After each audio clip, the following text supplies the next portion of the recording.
स्वागत है बच्चों आपका क्लास 12 के एक सबसे इम्पोर्टेंट और सबसे सरल चैप्टर में। और उस चैप्टर का नाम है प्रत्यावर्ती धारा, अल्टरनेटिंग करंट। और अभी मैं आपको बता दूं, इससे हम पूरे टाइम एसी बोलेंगे। तो एसी मतलब अल्टरनेटिंग करंट, और एसी ही कहा जाता है इसे। तो इंटरेस्टिंग इसलिए है कि हम वो धारा पढ़ रहे हैं जो हमारे घरों में प्रवाहित होती है।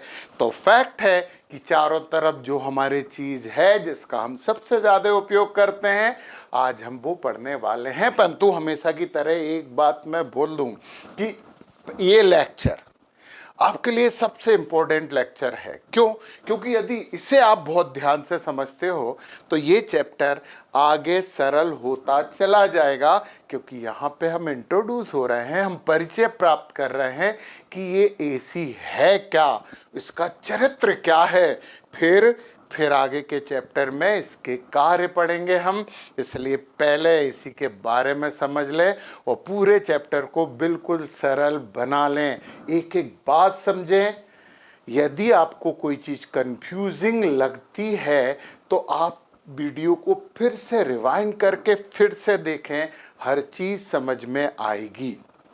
तो एसी हमने डाला है, प्रत्यावर्ती हमने धारा हेडिंग डाली है, परंतु हम सबसे पहले यहां पे बात करेंगे दिष्ट धारा की। पहले समझ तो लें दिष्ट धारा, और दिष्ट धारा को इंग्लिश में बोलते हैं डायरेक्ट करंट। डायरेक्ट करंट को डीसी बोलते हैं। तो इसलिए लिखा है कि डीसी आप याद रखना, जो कि सेल से मिलती है, बैटरी से मिलती है, वो होती है। तो डीसी की विशेषता क्या है? डीसी की विशेषता ये है कि इसकी दिशा परिवर्तित नहीं होती है। ये है एक ही दिशा में चलती है, एक ही दिशा में चलती है, दिशा में चलती है। मतलब ये कभी अपनी दिशा परिवर्तित नहीं करती। तो प्रश्न ये है, क्या डीसी का परिमाण परिवर्तित होता है, मैग्नीट्यूड परिवर्तित होता है? तो आंसर है यस। हाँ, डीसी का मैग्नीट्यूड परिवर्तित होता है, एक ही दिशा में चलती है और इसका परिमाण परिवर्तित हो सकता है। इसका परिमाण परिवर्तित हो सकता है। ये कंफ्यूजन रहता है कि उन्होंने कहा कि यार डीसी का मतलब ये है इसका परिमाण और दिशा दोनों नहीं बदलते। ये परिभाषा कई जगह लिखी है, पर बच्चों वो बात गलत है। डीसी का परिमाण बदल सकता है परंतु दिशा नहीं बदल सकती। मैं आपके घर की तरफ आ रहा हूं तो मैं पूरे टाइम आपके घर की तरफ ही चलूं, पूरे टाइम, परंतु कभी स्लो चलूं कभी तेज चलूं, ये हो सकता है।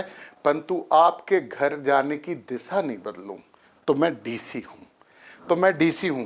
तो पता है, यदि हम डीसी की यहाँ पे ग्राफ खींचे, ये परिमाण की बात कर रहे हैं यहाँ पे, और यहाँ पे समय की बात कर रहे हैं। तो हम समय और परिमाण के बीच में एक ग्राफ खींच रहे हैं।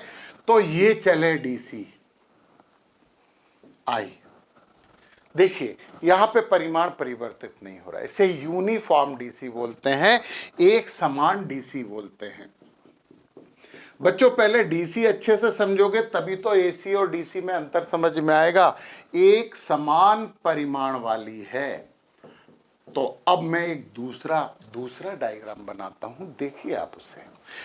दूसरे डायग्राम में ये तो परिमाण है ही, परिमाण को ऐसे लिख देते हैं, ये समय है और ये ऐसी ऐसी चल सकती है। ये भी असमान डीसी है, नॉन यूनिफॉर्म है, असमान डीसी ही है, डायरेक्ट करंट ही है। आप गलत फहमी में मत रख रहना कि यार ये तो एसी हो सकती है, नहीं हो सकती, ये डीसी है, दिशा नहीं बदली।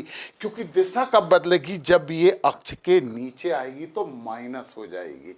ये माइनस नहीं हो रही है, ये पूरे टाइम कैसी है? पूरे टाइम पॉजिटिव है। ये डीसी ही रहेगी जब तक पॉजिटिव है। और जब नेगेटिव यदि बीच में होती है तो फिर डीसी खत्म हो जाएगी। अभी तीसरी बात और देखें जरा, तीसरी बात और देखें तो यहां पे ये तो आपका टाइम है और ये ऐसी चल रही है, ये पूरे टाइम नेगेटिव है, यहां पे टाइम ले रहे हैं, यहां पे मैग्नीट्यूड यानी परिमाण ले रहे हैं। आप देखो वो पूरे टाइम ऋणात्मक है तो ऋणात्मक ही है। बच्चों धारा में धनात्मक का मतलब एक दिशा से दूसरी दिशा में जाना है, यदि दूसरी दिशा से पहली दिशा में आएगी तो हम ऋण बोलने लगेंगे, और ये धन और ऋण हम अपनी सुविधा से देंगे कि हमारे पक्ष में धन और हमारे विपक्ष में ऋण। तो पता है ये डायरेक्ट करंट होती है समय के सापेक्ष, हमने पूरे 3 ग्राफ बनाए, ये डीसी होती है, डायरेक्ट करंट होती है जो कि हमें सेल से मिलती है, परंतु सामान्यतः ये डीसी हमें ज़्यादा उपयोगी होती है। ये फ्लैक्चुएशन होगा तो थोड़ी सी नुकसानदायक होती, परंतु कई केस में इसकी भी ज़रूरत पड़ती है, ये दिशा बदल गई उसकी, परंतु हैं तीनों ही डीसी। ये नोट कर लिया जाए कि डीसी की दिशा नहीं बदलती, परिमाण बदल भी सकता है, हालांकि आदर्श डीसी ये होती है, और इसी की बात ज्ञानी लोग करते रहते हैं। तो अपन तो ज्ञान लेने वाले लोग हैं, तो अपन तो ये भी बोलेंगे कि डीसी क्योंकि दिशा नहीं बदली पूरे टाइम धनात्मक है। नीचे आने का मतलब दिशा बदलना है, ऊपर प्लस और नीचे माइनस। देखो ना ये आपका ओरिजिन हो गया, ऊपर कैसा होगा प्लस और नीचे हो जाएगा माइनस, परिमाण माइनस हो जाएगा तो फिर दिशा बदल जाएगी। तो अब हम बात करते हैं आपकी वो ही अपनी प्रत्यावर्ती धारा की। तो अब हम उस टॉपिक पे आ गए हैं जो पूरे चैप्टर में चलेगा और आपका लेवल दूसरे लोगों से थोड़ा ऊपर कर देगा। और तो ये दौड़ है बच्चों, एक अच्छे भविष्य की दौड़ है, और एक अच्छे भविष्य के लिए अच्छी जानकारियां होना बहुत बहुत बहुत आवश्यक है। अब हम बात करते हैं प्रत्यावर्ती धारा की, एक परिचय, पूरा परिचय लेंगे इसके बारे में, पूरी बात समझेंगे, और इसे हम हमेशा एसी बोलेंगे। फुल फॉर्म भी बता देते हैं एक बार फिर से, अल्टरनेटिंग करंट। तो एसी में क्या होता है कि ऐसी धारा जिसका परिमाण और दिशा समय के साथ परिवर्तित होते रहते हैं। हम लिखते हैं ये बात, ऐसी धारा जिसका परिमाण और दिशा, इंपॉर्टेंट बात है दिशा, समय के साथ परिवर्तित होते रहते हैं। समय के साथ तो हमें खुद में भी परिवर्तन करते रहना चाहिए, समय के साथ परिवर्तित होते रहते हैं,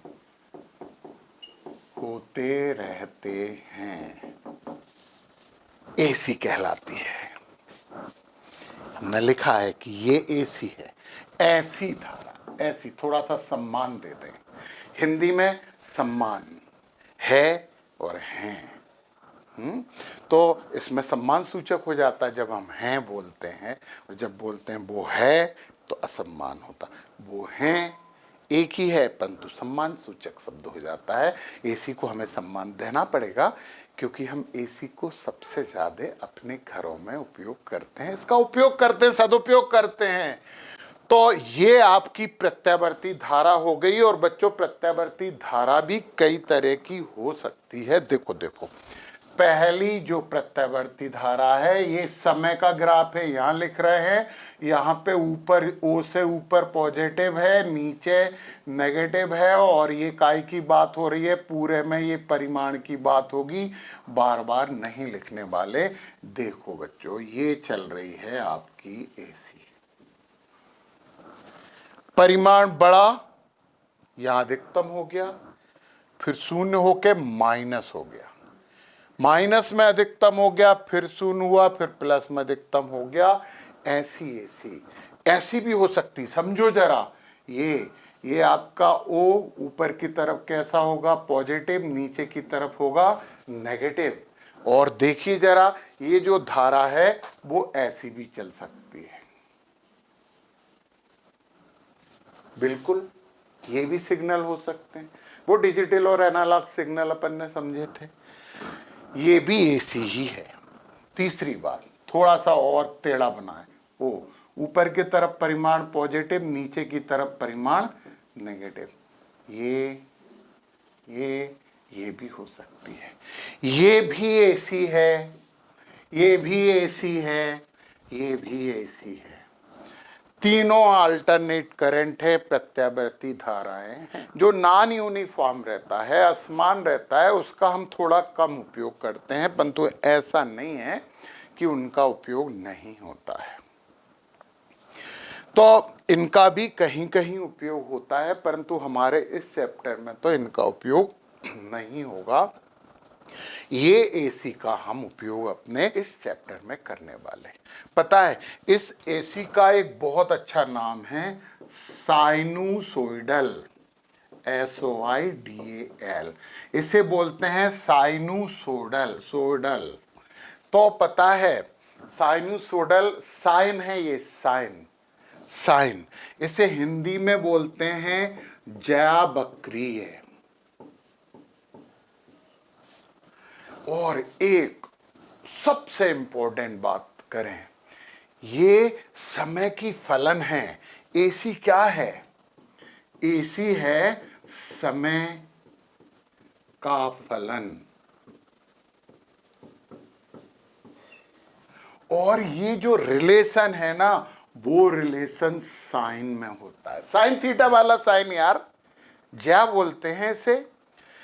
तो सबसे पहली बात यह है कि समय का फलन है और ये साइन से संबंध स्थापित करता है। दो चीजों के बीच संबंध रहता है ना, चाचा भतीजा।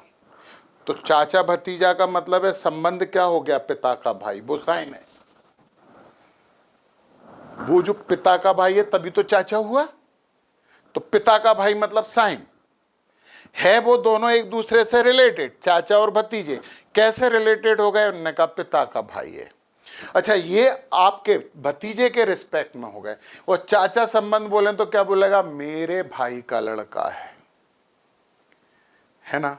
परंतु यहां पे हम हमेशा बात करेंगे समय के फलन की, यानी एसी एक समय का फलन होता है। ये साइन इस फलन, इनके संबंधों की जोड़ है साइन। तो ये बात याद रखना है आपको, और हम पूरे टाइम इसे बोलेंगे ये साइन ही है, साइनूसोइडल। तो ज्या वक्रीय, सोइडल वक्रीय हो गया। तो हम पूरे टाइम यहाँ पे एसी की बात करेंगे, और एसी की बात करेंगे तो उसमें इसी एसी की बात करने वाले हैं, साइनूसोइडल, यानी कि ज्या वक्रीय। तो अभी तो हमें एसी के बारे में पूरी जानकारी लेनी है। अब जरा हम ये मिटा देते हैं। अब ये चीज हम मिटाते हैं, और मिटाने के बाद सबसे पहले तो हमारी समस्या उत्पन्न हो जाती है कि ये एसी धारा का मान कैसे पता करें। तो अब I का मतलब एसी है, और rate of flow of charge dQ/dt आवेश प्रवाह की दर से हम निकाल सकते हैं I = dQ/dt। परंतु कब? ये होता है तात्कालिक, इंस्टेंटेनियस, किसी पर्टिकुलर समय के लिए होता है। और यहाँ पे t → 0, बहुत छोटे समय या किसी पर्टिकुलर समय अंतराल की बात करते हैं, तो हम ऐसे निकालते हैं। तो ये I हमारे पास यहाँ पे निकलेगी। हाँ, अभी I लिखा रहने देते हैं, अभी हम तुम्हें बताते हैं। या I = ΔQ/ΔT भी ले सकते हैं, ये बड़े समय के लिए है। और सिंपल सी बात यह है कि ये दोनों I निकालने वाले हमारे समीकरण हैं। अब आप देखना जरा कि पूरे समय इसका परिमाण परिवर्तित हो रहा है। देखते जाओ, कभी ज्यादा तो कभी 0, कभी नेगेटिव, फिर 0, फिर ज्यादा, फिर नेगेटिव। पता है, यहां से यहां तक, O से A तक हम बोलते हैं OA = एक चक्र।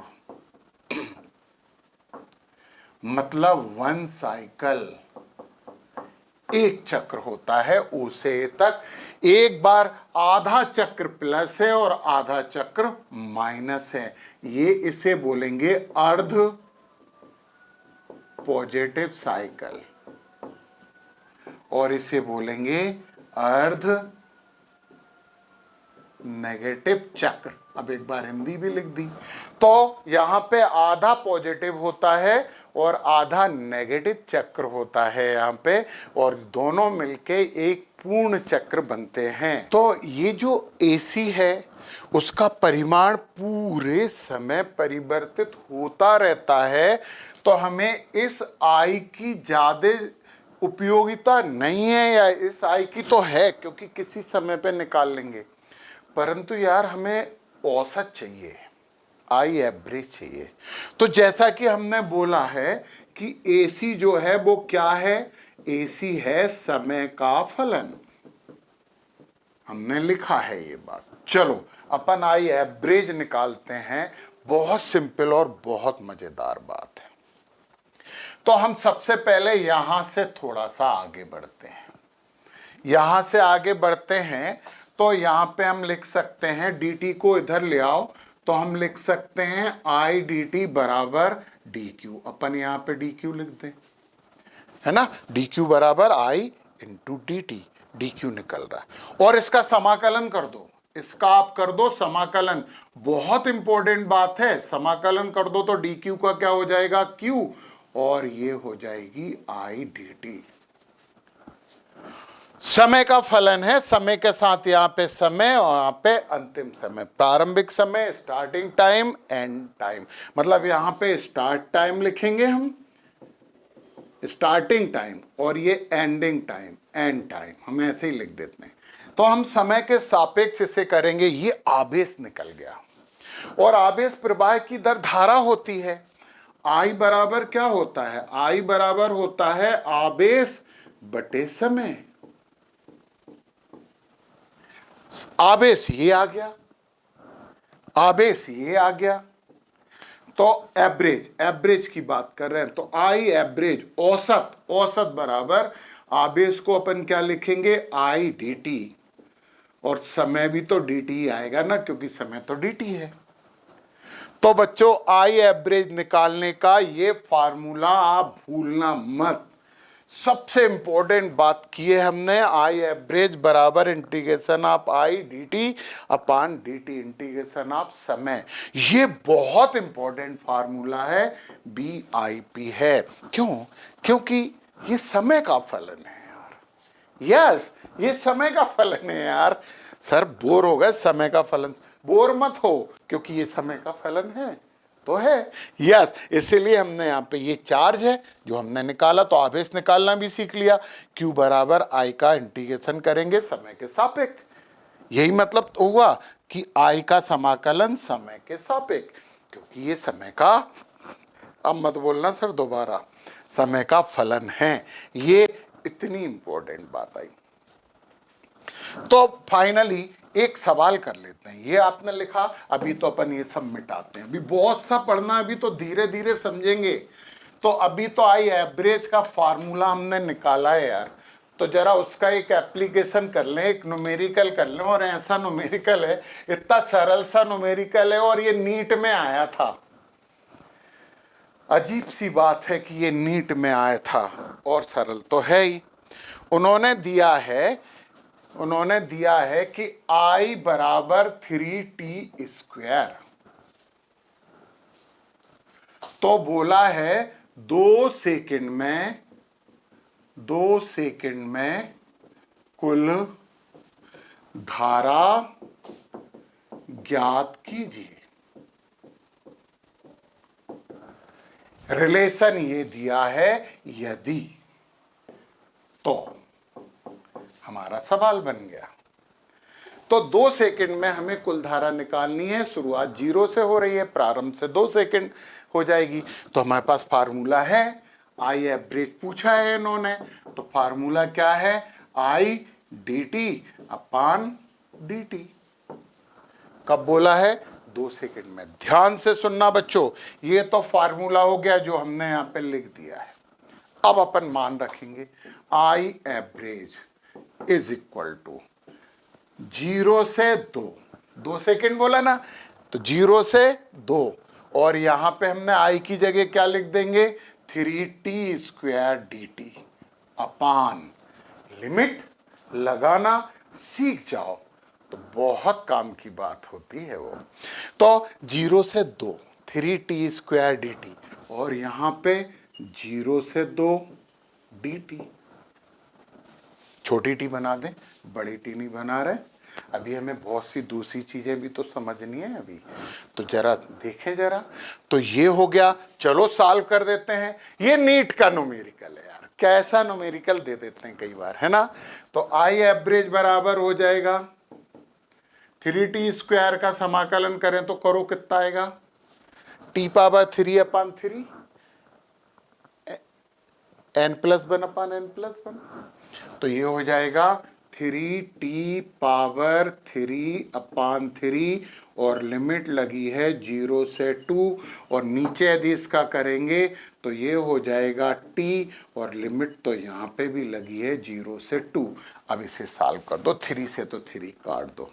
पहले एक बार अपर लिमिट रखेंगे 3 की जगह, तो ये हो जाएगा 2 की पावर q माइनस 0 की पावर q अपान नीचे पहले लिखेंगे 2 माइनस 0 बराबर कितना आया, ये आया 2 दूनी 4 दूनी 8/2, 8/2 बराबर 4 एम्पियर।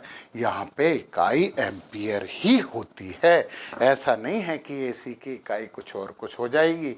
एसी की इकाई भी आपके हमेशा की तरह एम्पियर ही रहेगी। तो ये नीट का सवाल था यार। कई बार लगता है कि ऐसे सवाल दे दे मजा आ जाए, मजा नहीं आएगा, सब कर लेंगे ना उससे, तुम तो कर ही लोगे। तो ये हमारी प्रत्यावर्ती धारा की बात चल रही थी। अभी परिचय प्राप्त नहीं किया है हमने प्रत्यावर्ती धारा का। हम जरा प्रत्यावर्ती धारा उत्पन्न कैसे करते हैं, तो उत्पन्न करने में समीकरण भी आ जाएगा। तो आप ये मत समझना कि हमारा पहला टॉपिक खत्म हो गया, हम प्रत्यावर्ती धारा समीकरण करने लगे। पहला टॉपिक अभी बिल्कुल खत्म नहीं हुआ, शुरू हुआ है, परंतु ये समझने के बाद वो और समझ में आएगा। तो प्रत्यावर्ती धारा समीकरण पढ़ रहे हैं, परंतु पहला टॉपिक अभी और करना है यार, एसी इक्वेशन हमें करने वाले हैं। पहले जरा हम एसी इक्वेशन पढ़ लें और फिर हम आगे की बात फिर यहीं पे आएंगे, फिर परिचय प्राप्त करेंगे। अभी तो केवल इतना सा परिचय प्राप्त किया है अपन। तो बच्चों बहुत ध्यान देना है, जो कि आप दे ही रहे हो यार, मुझे बार बार कहने की जरूरत नहीं पड़नी चाहिए। आप पूरा ध्यान से समझ रहे हो। आपको पता है कि ये हम बना रहे हैं चुंबकीय क्षेत्र, इसकी तीव्रता b है। सदिश का कोई ज़्यादा मायने नहीं रखता है यहाँ पे, क्योंकि ये इसकी दिशा में सब बदलती रहती है। तो अपन परिमाण की बात ज़्यादा करते हैं। और मान लो यहाँ पे एक कुंडली रखी हुई है, ये रखी हुई है एक कुंडली, और ये कुंडली का अक्ष है। अब हमने क्या किया, इस कुंडली को यहां से घुमाना पड़ेगा इस कुंडली को। अभी पूरी घुमाएंगे, अभी थोड़ा सा घुमाया तो ये कुंडली मैडम जो हैं वो यहां से यहां तक आ गई, और इन्होंने यहां से इस अक्ष के साथ कितना कोण बना लिया, थीटा, अक्ष के साथ नहीं क्षेत्र के साथ थीटा कोण बना लिया है इन्होंने। अच्छा, हमें पता है इसे हमने कोणीय बेग दिया है, तो यहाँ पे हम क्या लिख सकते हैं, यहाँ पे हम लिख सकते हैं कोणीय बेग बराबर कोणीय विस्थापन। हाँ, हमें पता है ना, कोणीय विस्थापन बटे समय, कोणीय विस्थापन बटे समय। कोणीय बेग को ओमेगा से प्रदर्शित करते हैं। विस्थापन इनका कुंडली मैडम का कितना हो गया है, थीटा। तो हम क्या लिखेंगे, कोणीय विस्थापन हो गया थीटा और समय हो गया टी। तो थीटा बराबर हो गया ओमेगा टी। इसे हम इक्वेशन नंबर 1 मान लेते हैं।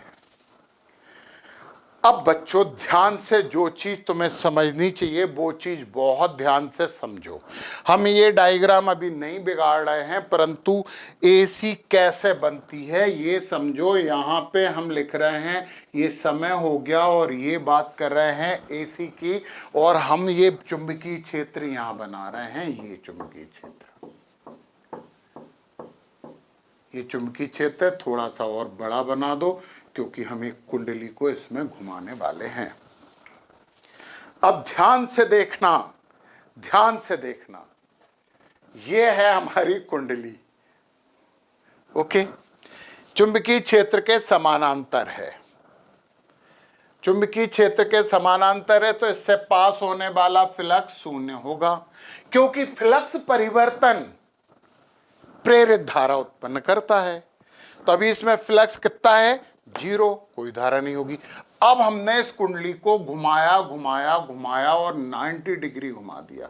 देख लो बच्चों, पूरा ध्यान से, पेन मैन हटा देते हैं ऐसे। देखो ये कुंडली को कितना घुमाया, देखो यहां से घुमा के 90 डिग्री घुमा दिया। देखो तो यार, यहां पे फ्लक्स शून्य था, पहले फ्लक्स कितना था? 0। जब हमने इसे घुमा के 90 डिग्री किया तो ये मैक्सिमम फ्लक्स, यानी फ्लक्स 0 से बढ़ता हुआ अधिकतम हो गया है। जब फ्लक्स, देखना जरा, अब हम दोनों हाथ का उपयोग कर रहे हैं। ये जहां पे रखा है हमारा हाथ 0 पे, देखो यार, देखो देखो, ये 0 पे रखा है, ये घुमा रहे हैं, घुमाते घुमाते ये मैक्सिमम हो गया। देखो ये आ गई हम यहां पे,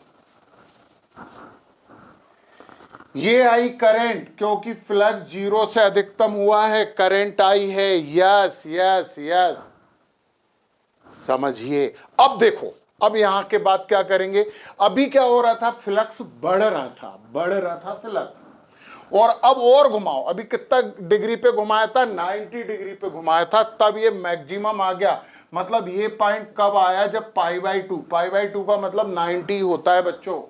और अब देखना, अब हम और आगे घुमाए, ये घुमा के 180 कर दिया। देखना फ्लक्स फिर अधिकतम से 0 हो गया। और सुनना, जब आधे पे घुमा रहे थे तो फ्लक्स बढ़ रहा था, तो एक दिशा में धारा होगी, और जब फ्लक्स कम होने लगा तो धारा की दिशा बदल जाएगी। तो यहां के बाद जब हम इस कुंडली को घुमाएंगे, यहां तक 180 घूम गई है, हम यहां से घुमा रहे थे, हम यहां पे ऐसे ऐसे कर दे रहे हैं। ये देखो, यहां थी, ऐसी थी, यहां से अपन ने 90 घुमाई, 90 के बाद 180 घुमाई, 180 घूम गई। परंतु इसके बाद जब हम इधर घुमा रहे हैं तो फ्लक्स कम होके फिर 0 हो रहा है, तो धारा की दिशा बदलेगी और यहाँ पे ये 0 हो जाएगी। और ये कितने पे आई? पाई पे आई है यार। ये 0 डिग्री पे थी, देखो ये 0 डिग्री पे थी, 90 घुमाया, अधिकतम हो गया। क्योंकि इससे देखो ना, ये कुंडलियां मिट गई।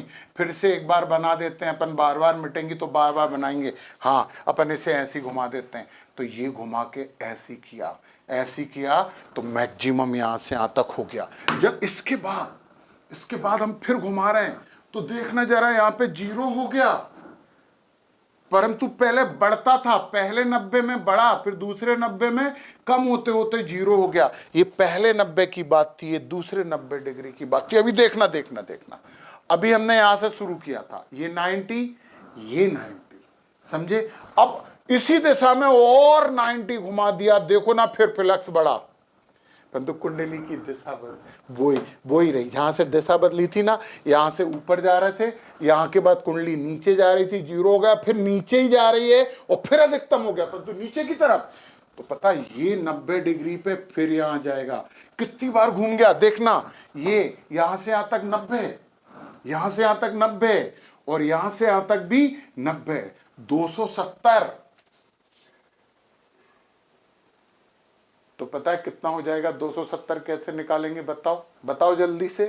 पाई का मतलब 180 होता है, पाई का मतलब, तो π/2 का मतलब कितना हो गया? 90, और फिर पाई का मतलब कितना हो गया? 180 डिग्री, और फिर हम लिख दें 3π/2, तो 3 गुणा 180 बटे 2, 2 9 18, 9 3 27, 270 हो जाएगा। मतलब यहां पे जो हमारा मान आ रहा है वो आ रहा है 3π/2। हमें इसी का परिचय भी प्राप्त कर रहे हैं। देखो 90, 0 से मैक्सिमम, यहां तक, फिर इसके बाद इसे घुमाया इधर 180, फिर यहां से यहां तक, फिर इसी दिशा में फिर मैक्सिमम यहां से यहां तक। और देखना अब दिशा बदली, अब जो चीज नीचे जा रही थी वो ऊपर जाएगी और ये घूम के फिर जीरो आ गई, और ये घूम के फिर यहां से जीरो पे आ गया है, और ये कितना घूम गई 2 पाई। एक बार फिर से देख लिया जाए इसे पूरी तरीके से, पेन से बताते हैं। 0 90 पे मैक्सिमम, अगले 90 पे फिर 0, अगले 90 पे फिर मैक्सिमम, परंतु दिशा बदल गई और फिर दिशा बदली फिर 0। तो दिशा यहां बदलती है और यहां बदलती है, और बहुत से लोग कहते हैं कि यहां पे दिशा बदली। बच्चों ये यहां पे दिशा नहीं बदली, यहां से बदली है और यहां से यहां तक एक ही दिशा है, यहां से फिर बदली है। ये π/2 और ये ऐसे पूरी एसी उत्पन्न होती है। तो एक बार घुमा दो, एक चक्र आता है। हमारी कुंडली एक बार घूमती है, एसी का एक चक्र आ जाता है। और हमारे घरों में जो एसी आवृत्ति है ना, एसी आवृत्ति फ्रीक्वेंसी, वो है 50 साइकिल पर सेकेंड, यानी 50 हर्ट्ज। हमारे घरों में जो एसी आ रही है उसमें ये जो कुंडली घुमा रहे थे, 1 सेकंड में 50 बार घूम जाती है। सोचो सोचो सोचो, कितनी ज्यादा तेजी से घूमती होगी यार, कितनी तेजी से घूमती होगी।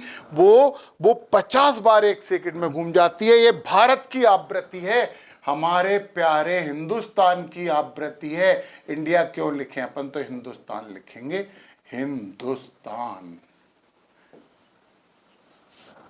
50 हर्ट्ज, 50 चक्र प्रति सेकेंड।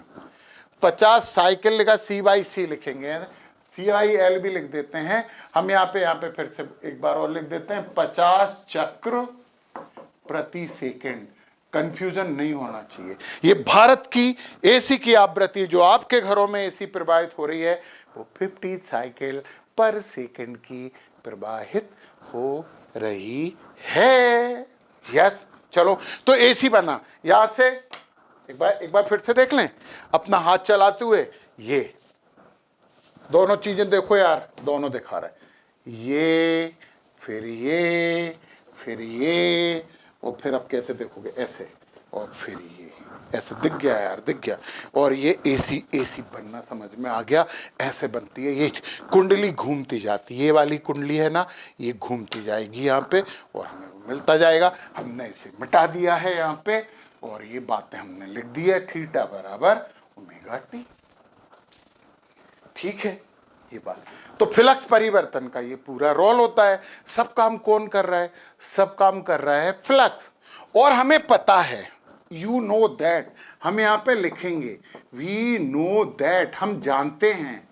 क्या जानते हैं हम ये जानते हैं कि फ्लक्स बराबर होता है NBA cos थीटा। ये तो पढ़ा है ना, पिछले लेक्चर्स में हमने पढ़ा हुआ है। एन क्या है, एन बराबर नंबर ऑफ टर्न्स, फेरों की संख्या। कुंडली में अपन तार नहीं लपेटते, तो ये है फेरों की संख्या। बी क्या है, वो बना हुआ है चुंबकीय क्षेत्र। बी क्षेत्र की तीव्रता, तो हम यहाँ पे क्या लिखेंगे, चुंबकीय क्षेत्र की तीव्रता, ये होती है बी। और फिर ए क्या है, कुंडली के अनुप्रस्थ काट का लिख देना, का अनुप्रस्थ काट का क्षेत्रफल। ये सब बातें हमने लिख दी। फाई बराबर NBA cos थीटा। हालांकि तुम्हें सब पहले से पता था, हम पिछले लेक्चर्स में, पिछले वीडियो में हम सब पढ़ चुके हैं, तो फिर हमने इसलिए लिख दिया कि भूले नहीं। कुल फेरों की संख्या है n। अब ये इक्वेशन नंबर आप बोल दो 2। हम क्या करें, हम यहाँ पे करते हैं समीकरण 1/2 से, समीकरण 1/2 से। थीटा का मान रख दो यहाँ पे, थीटा बराबर ओमेगा टी है, तो फाई बराबर क्या हो जाएगा, n B A omega T. Phi बराबर हो जाएगा N B A omega T. अब ठीक, बिल्कुल ठीक। ये क्वेश्चन नंबर 3। आपकी जानकारी, आपकी नॉलेज, फिर हम यही लिखेंगे वी नो दैट। अच्छा, आप सब जानते हो, अब पता है, क्योंकि ये इसका लास्ट चैप्टर चल रहा है और आप हर चीज बहुत अच्छे से जानते हो, समझते हो। अब यहां पे ई है minus D phi upon D T. और अब बच्चों सुन लो, ये विद्युत वाहक बल है। ई का मतलब है, ई का मतलब है ईएमएफ, और हम कैपिटल ई से ही लिखेंगे इसे, बस लिखेंगे, हमने बोल दिया तो लिखेंगे। अब बोलोगे सर पिछले पिछले लेक्चर में आप स्मॉल ई से लिख रहे थे। हाँ, वहां पे कैपिटल ई यानी विद्युत क्षेत्र की तीव्रता की जरूरत पड़ रही थी तो छोटी ई से लिख रहे थे। बड़ी ई से लिखेंगे। बड़ी ई बड़ी होती है, छोटी ई छोटी होती है। अब प्रश्न ये है कि छोटी ई बड़ी ई से कितनी छोटी होती है, सोचना बाद में, अभी मत सोचो, अभी तो ये सोचो, अभी तो ये सोचो। तो ई बराबर ई एम एफ विद्युत वाहक बल है, माइनस तो होते ही है क्योंकि फ्लक्स परिवर्तन का विरोध करता है ये ई एम एफ। और ये क्वेश्चन नंबर अपन बोल देते हैं 4। ये था चौथा। तो ई इज इक्वल टू हो जाएगा minus D upon D T, और हम यूज कर रहे हैं 3/4। 3 और 4 का हम उपयोग कर रहे हैं। फाई की जगह हम ये वाला चीज लिख देते हैं एन बी ए कॉस ओमेगा टी। चलो थोड़ा सा और सॉल्व कर लो, तो ये हो जाएगा minus N B A D upon D T cos omega T. Cos omega T का अवकलन करिए, differentiation of cos omega T is equal to minus sine omega T, minus, और ओमेगा टी का भी तो करना पड़ेगा, omega omega minus sine omega T होगा। तो पता है, हाँ यार, इसे कहीं अलग से लिख देते हैं। देखो जरा, D upon D T cos omega T, cos omega T का हो जाएगा माइनस साइन ओमेगा टी, फिर ओमेगा टी का भी करेंगे तो ओमेगा आएगा, मतलब इसे लिखेंगे minus omega sine omega T. ये अवकलन है, अवकलन, डिफरेंशिएशन। तो पता है हम यहाँ पे क्या लिखेंगे, हम यहाँ पे लिखेंगे E is equal to minus N B A omega, और साइन माइनस आएगा तो माइनस से ये कैंसिल कर दो, तो ये हो जाएगा साइन ओमेगा टी। यस, यही है एसी इक्वेशन। एन बी ए कहाँ गया भैया? सर ये ए लिख दिया हमने, ई बराबर A N B omega sine omega T, N A N B A लिख देंगे अपन बाद में। ये अपना हो गया है एसी इक्वेशन। और अब जरा अपन ये जगह खाली कर लेते हैं क्योंकि अभी तो हमें और बात करनी है, बातें अभी हमारी खत्म नहीं हुई हैं। तो बच्चों E is equal to N A B, अब हम यहाँ पे बढ़ रहे हैं ना इस तरफ, तो E इज इक्वल टू है N B A omega sine omega T. हमने कहा था यार कि साइन कड़ी है उन फलन के बीच की, और पता है हम यहाँ पे E नॉट लिख देते हैं, वो है एन बी ए ओमेगा की जगह, और E नॉट को बोलते हैं शिखर मान। अरे सर ये तो नया शब्द हो गया, शिखर मान। इंग्लिश में बोलते हैं पीक वैल्यू, पीक वैल्यू, शिखर मान ये है। यदि ये ईएमएफ का है तो ये है, ये धारा नहीं है, ईएमएफ है, तो शिखर मान यहाँ और यहाँ होते हैं, दोनों बराबर होते हैं, परंतु होते हैं ये शिखर मान। समझे ये बात? तो ये शिखर मान है। अब तुम बोलोगे सर आप कैसे लिख दिया आपने ये शिखर मान? देखो, किसी भी धारा या ईएमएफ अधिकतम कब होगा? जब फ्लक्स अधिकतम होगा। तो ई नॉट फेरों की संख्या ज्यादा होगी तो प्रेरित विद्युत वाहक बल ज्यादा होगा, चुंबकीय क्षेत्र ज्यादा होगा तो प्रेरित विद्युत वाहक बल ज्यादा होगा, अनुप्रस्थ काट का क्षेत्रफल ज्यादा होगा तो प्रेरित विद्युत वाहक बल ज्यादा होगा, और तेजी से घुमाएंगे तो भी प्रेरित विद्युत वाहक बल ज्यादा होगा। तो सबसे ज्यादा प्रेरित विद्युत वाहक किन पे निर्भर करता है? बी ए ओमेगा को, तो हम लिख देते हैं E is equal to E naught sine omega T. ये है हमारा एसी समीकरण, ये है हमारा एसी समीकरण। समझे आप लोग? Yes, AC equation. चलो चलो इसे पॉज करके पूरा के पूरा लिख लो, जल्दी से फटाफट लिख लो, देर मत करो। लिख लिया आपने? Very good. अब एसी समीकरण केवल काय का आया? अभी ईएमएफ का आया। चलो धारा का भी तो लेना पड़ेगा ना अपने। अब हम इसे मिटा देते हैं। एसी इक्वेशन तो आपने लिख ही लिया है, तो अपन इधर से मिटाते हैं। ये वाली चीजें हमने मिटा दी हैं। सर इतना अच्छा किया था। ऐसे ही होता है बेटा, समय हर चीज मिटा देता है। समय की उंगलियां, हम है कठपुतलियां। समय हमें कठपुतली जैसा नचाता रहता है, हम नाचते रहते हैं। चलो E is equal to E naught sine omega T, ये इसे ईएमएफ इक्वेशन बोलते हैं। इक्वेशन मतलब समीकरण, ईएमएफ इक्वेशन। सिमिलरली, समान रूप से हम क्या बोलेंगे यहाँ पे? Similarly V is equal to हो जाएगा V naught sine omega T. ये विभव, विभव समीकरण अपन ने हिंदी में भी लिख दिया।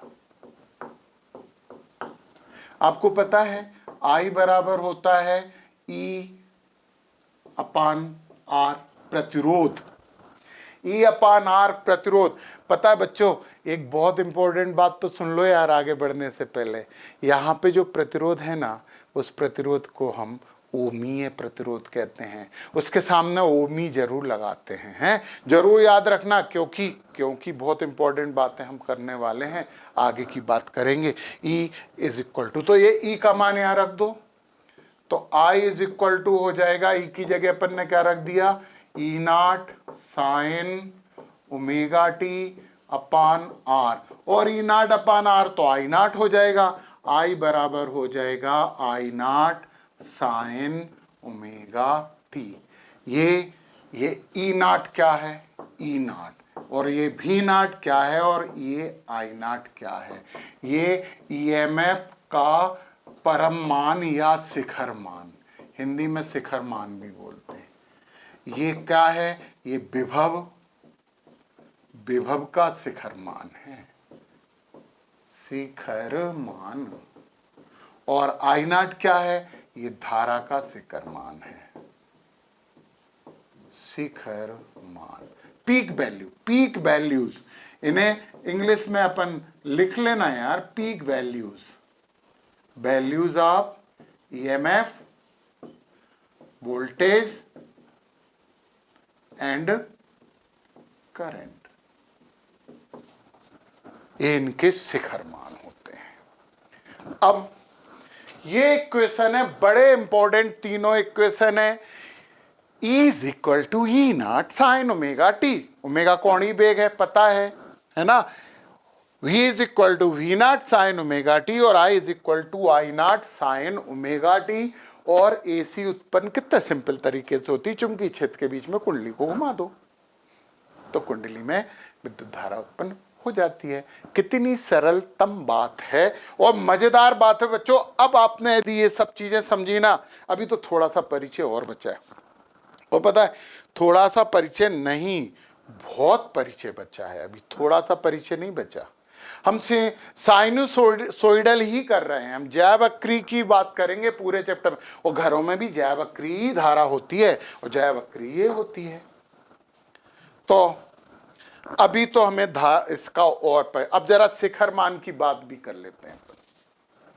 अभी हम शिखर मान की भी बात कर लेते हैं।